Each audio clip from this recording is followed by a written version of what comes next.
If you'd like to learn the secrets that great public speakers use, well, my name is Adam Montandon and I'm here to share them with you and demystify some of the magic that goes on behind the scenes when it comes to public speaking. Now, a brilliant question came across my desk this morning from a user JK132. Hi, JK132. I'm really excited because you've been presented with a fantastic opportunity to present at an award show, but things might not always go your way. Well, I'm going to give you some of my wonderful tips because, to be honest with you, for the past almost 20 years, I've been hosting award shows across Europe, and I know what to do and what not to do. And let's be honest, award shows can be really a little bit nerve-wracking because you're presenting to lots of big, important people, and it's an important night, so you want to make sure that you do it right. So we're going to dive into it, but first, I want to share with you JK132's question. This is what she wrote. I'm a 37-year-old woman and I have the opportunity to present at a big, fancy awards dinner. Think black tie, fancy room, 3-course meals, big stage, and an audience of 200 people. It's a big deal. I used to present in my job, but to smaller groups. When I'm nervous, I flush and my voice gets wobbly. I'm worried this will happen on stage in front of industry peers. The good thing is, it's scripted, so I can practice. Aside from this, do you have any tips on ways to prepare? I can't pass up the opportunity, but I don't want to let myself down. Help! Well, JK132, firstly, congratulations on being chosen to present an awards ceremony. It really is a big honor. But of course, I'm going to show you how we get past that wobbly voice. I'm going to show you how we get past that blushing, build that confidence and what to do. And some of these tips might surprise you. They might be a little bit different from what you've read, but these are ones that I personally use. So the first things first is when it comes to an award show, you cannot be over prepared. The more you practice, the more confident you will become. So practice, practice, practice, and over practice. I'll give you a couple of tips as to what exactly to practice as we get further along through the video. But when you're practicing your script, make sure that you try it out as many times as possible because it's a formal event. So it's perfectly okay if you sound a little bit stiff and formal. If you're reading something off of notes, it's perfectly fine. This is not improv comedy night. This is a time to be serious. So be really well practiced. If you've got a script in front of you, the best way to practice your script is to break it down into smaller sections and number each section so that you can go through section 1, section 2, section 3, and so on. Most award shows have a sort of formula where maybe there's a few announcements, then you say something nice about the nominees, then someone comes on stage, opens an envelope, people come, shake their hands, get an award, something like that. And usually that sort of sequence repeats itself again and again. So make sure that you've got it labeled down to this is section number 1, this is section number 2, section number 3, section number 4. The reason for that is because when you're at an award show, all sorts of things can happen. Maybe award orders get switched around. Maybe somebody doesn't show up to pick up their awards. Maybe there's some last minute change or alteration. If it's all numbered, you just worry about section 1, then you worry about section 2, then you worry about section 3. And by breaking it into smaller chunks, it's going to give you a lot more confidence. Once you've familiarized yourself with the script and you're feeling really good with it, I also want you to familiarize yourself with the room and the stage. Now, you've already told me it's a big room, it's a fancy stage. Wonderful, fantastic. If it's at a big hotel or a theater, something like that, see if you can go down to the venue a few weeks in advance and just take a look. See the room when it's empty. It will all of a sudden be a lot less intimidating. If you're just imagining the room full of people in their black tie and fancy clothes and all the flashing lights, it can be quite scary. But if you go down, take a look at the room, see how it feels, take a walk across the stage in private, with nobody else around, that's really going to build your confidence. I love it if I can see the venue in person and arrive either a few hours early before the event or a few weeks before the event. I'll go and check it out. If you don't have that option available to you, please go to the venue's website, look at photographs of other events that have been held there. The more that you can familiarize yourself with it, the less scary it's going to feel. Now, once you've familiarized yourself with the room, another area that I want you to prepare is to familiarize yourself with the flow. Award shows are really, really tricky because people are nervous. Oftentimes, you've got people in the audience, oh, will it be me? Am I going to be chosen? And when they get up on stage, well, they can be really excited. They can be jumping up and down. They can be high-fiving. They can be surprised. Maybe they don't even believe that they've won, whatever it is. There's a lot of high adrenaline, high action. So you've got to familiarize yourself with the flow. Well, what's the flow? Well, for every winner that gets announced, there'll be a certain procedure, and you need to figure this out for yourself, with your event organizer, and with anybody else that's on stage, any other co-hosts or co-presenters that you might have. And you need to figure out when an award is called, well, who's coming up? Is it one person? Is it a whole group of people? Are they coming up on the left? Are they coming up on the right? When they come up on stage, are you shaking their hand first, or does somebody else shake their hand? Who actually physically hands them the award? What happens? Maybe you might be interviewing the winners, or the winner might be saying a few words. Do you have a handheld mic? Are you giving it to them? Are you taking it? All these little things.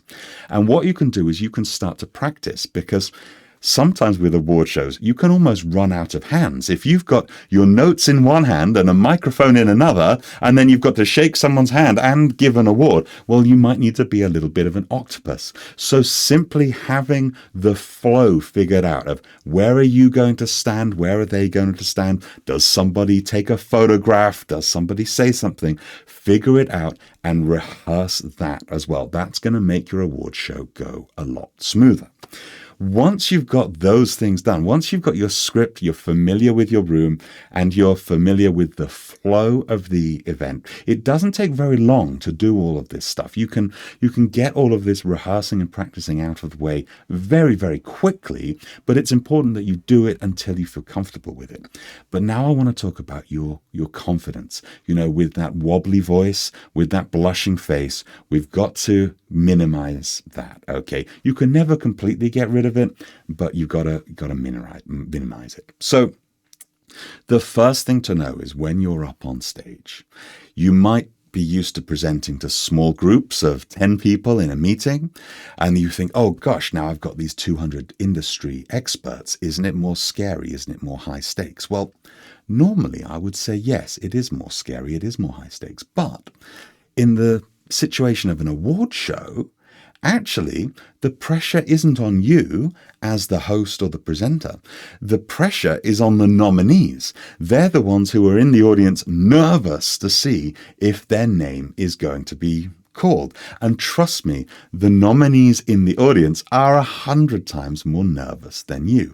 And everybody is looking at the nominees. And the winners, they don't really worry too much about what the host is doing. So maybe this helps you mentally prepare and say, well, tonight's not about me. It's all about these wonderful nominees. And that's what it's all about, celebrating those nominees and those winners. So the nice thing is, in an award show, you as the host kind of get a free pass. Even if you look like an idiot, nobody will really notice. They'll just care about who the winners are. Now, that's easy to say. But how do we do it? Well, the first thing is, you mentioned about your voice. Let's work on your voice. A lot of people do have wobbly voice syndrome. As soon as you open your mouth to speak, a funny squeak comes out or something like this. Now, normally, it's more noticeable to you than it is to the audience. People who are in the audience will hardly notice. But the truth is, if you notice it and it throws you off your game, or you're worried that your voice is way too wobbly, you're not going to be feeling your best. So we're going to work on that strong voice. So there are two ways that I like to do this, and they both involve getting the power out of your voice. Because oftentimes we're afraid of our voice. You know, whenever you hear yourself on a recording and sometimes it doesn't sound so great, well, we're also afraid of like the volume of our voice. And sometimes what will happen is when we're at a big award show in a big hall, maybe there's a microphone involved and you'll say, hello. But what happens is you hear your volume coming back even louder. Hello, oh, hello. And you hear your own echo coming out of the speakers, and it completely throws you off. So what I want you to do is, if you can get into the venue early, make sure that not only you do a sound check, practice with the microphone to see how it comes out, but if you don't get the chance to use the microphone, stand on the stage and make a lot of noise. Seriously, this sounds silly, but it will build your confidence so much. Get up on the stage, jump up and down, yell, scream at the top of your lungs. It's worth doing this when nobody else is in the room, or maybe just you and the microphone technician, but go as loud as you possibly can to get used to you hearing not just your voice, but the echo that comes back through the room or the sound that comes back through the speakers. And that will allow you to control your voice in a much better way. Get all of this loud power out at the start, and that will give you a much better control of your voice. Now, if that sounds like something that you really don't want to do, if that would mortify you, and to be honest, it's not for everybody, another thing that you can do is to do some simple vocal warm-ups where you're getting a lot of power out from your voice. And my favorite way to do it, it's really simple, is when you're driving to the venue, if you're in the car, put your favorite song on in the car, turn the radio up full blast, and sing your absolute heart out in the car. The ultimate karaoke in the car championship. Seriously, give it a try. It sounds silly, but you'll be in the car. Nobody else will know. Nobody else will hear. Wind the windows up and try to have fun with the person next to you at the traffic lights. Or put your loudest, craziest favorite song on. Now, not only will this allow you to clear out your lungs, clear out your breathing, get those vocal cords really nice and warmed up and nice and ready to make big, strong, controlled noises, but singing, even if you're a bad singer, singing helps us get our breathing regulated. It helps us get our energy up. So pick that really exciting song, sing along in the car. Now, hopefully that will take care of your voice.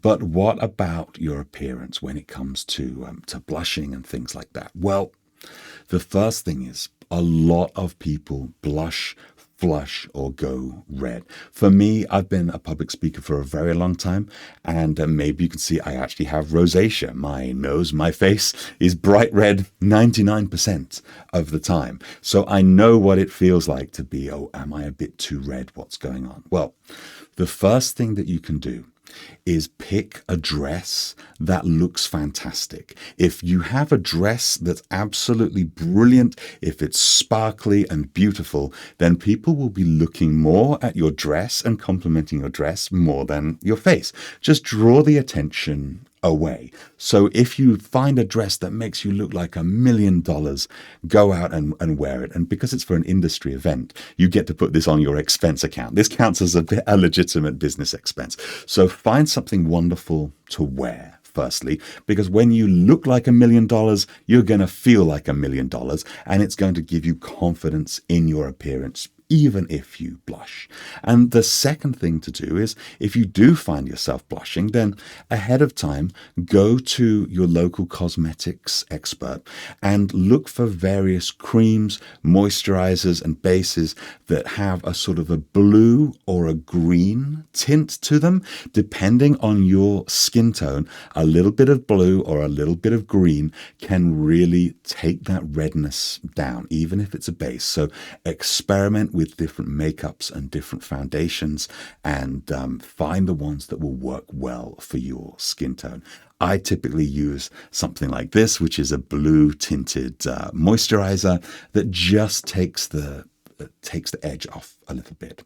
Also, when you're at an award show, don't forget there'll be lots of beautiful flashing lights and things like that. So have a word with the lighting designer, the lighting engineer, and ask if they can just tone up the blues or the greens in the lighting mix, and that will cover a multitude of sins. The wonderful thing is you might notice that your skin is going red, but when you're up on stage, it's very rare that the audience will too. So try not to worry about it too much. You're never going to get rid of it completely. It's a natural physiological response, but the most that you can do is just take it down a little bit, get it under control.